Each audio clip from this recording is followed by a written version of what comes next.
This is the Washington Week Webcast Extra. I'm Gwen Eiffel, and I'm joined around the table by Eamon Javers of CNBC, Peter Baker of the New York Times, Amy Harder of the Wall Street Journal, and Dan Baltz of the Washington Post. We're going to look back on the year just passed, the biggest surprises, the biggest accomplishments, the stories that tell us about 2015, starting with you, Dan.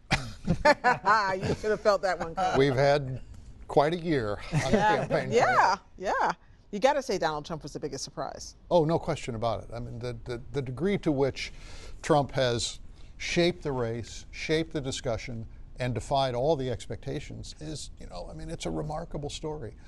You look back, there isn't a political reporter or political prognosticator who had any sense of the impact he was going to have or the length to which he has been able to have that impact. We've all been wrong multiple times. And continue probably to be wrong as well. And no doubt we'll be wrong once we get into the new year. And the other thing that's interesting is, Hillary Clinton started the year as the story, right? She was the big, dominant celebrity politician in the race. And she's been overshadowed, perhaps to her benefit, by what's happened in the Republican race. But when the attention is on her, it's on emails and negatives. Right. When it's off of her, it's off of her. That can't hurt. That can't hurt. So it's where we're going is is really anybody's guess. I mean, the national polls say Trump is the clear front runner, and the Iowa polls, the most recent good Iowa poll from the Des Moines Register and Bloomberg, shows Ted Cruz with a 10-point lead over Trump. Yeah. Ben Carson, who had his moment, has faded. But in New Hampshire, the contest now in that kind of establishment lane, you've got Rubio, you've got Christie, you've got Kasich, and Bush, who was very strong in the debate going after Trump and has continued it in the days after that debate, may, see some new life for him. Not clear that he can make up the ground that he's lost throughout the year. His video taking Trump on for some of the things he said during the debate was better than a fact check, I thought. Amy, what surprise struck you from 2015? Well, what surprised me is the last 6 months and everything that has been accomplished on President Obama's climate and energy agenda.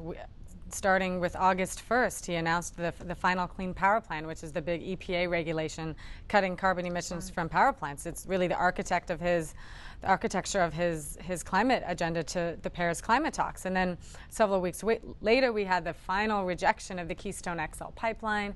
Now, it was an open secret by then among most that he was going to reject it, but the fact that he finally did it after 7 years. Right. And then a couple of weeks later, you had Paris, and you had him fly to Paris and strike that deal. And then just now, he has this big spending bill.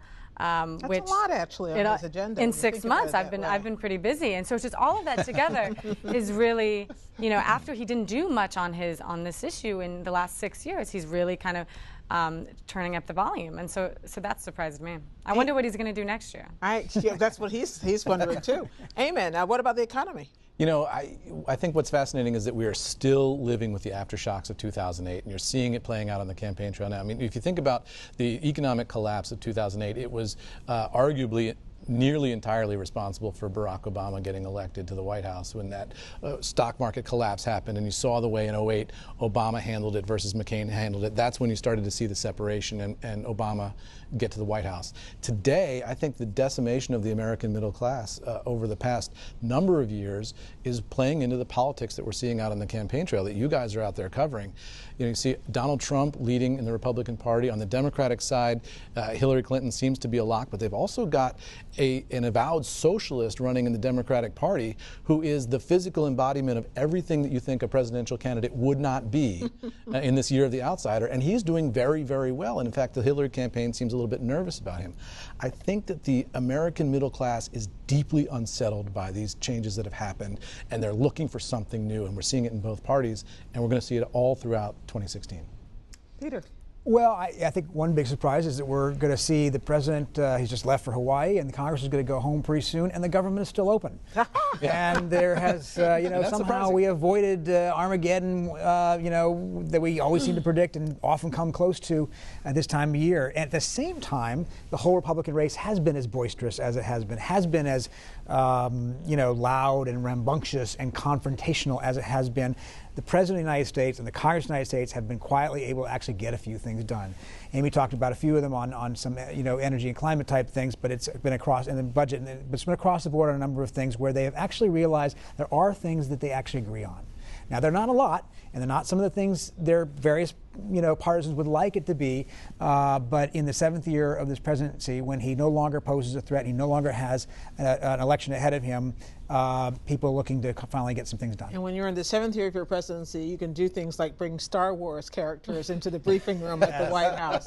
That was the least surprising thing. Oh, come on today. Come on. Thing. Oh, come on, you Star Wars I'm a huge Star Wars nerd. I'll admit it. I love the moment, but you wonder if Josh Earnest, the White House press secretary, realized at that moment that those were the bad guys. I think at this point, of the force. The White House will take the bad guys, the good guys will take whatever they can. They're going to work with whoever they have to work with. Exactly. It's a PR op. Get it done. Thank you, everybody. We didn't use the word legacy once. We're off to drink eggnog now, but you can check out more on our website, including my take this week and why you really should calm down and stop reading the polls. That's my gift to you. And we'll see you next year on the next Washington Week Webcast Extra.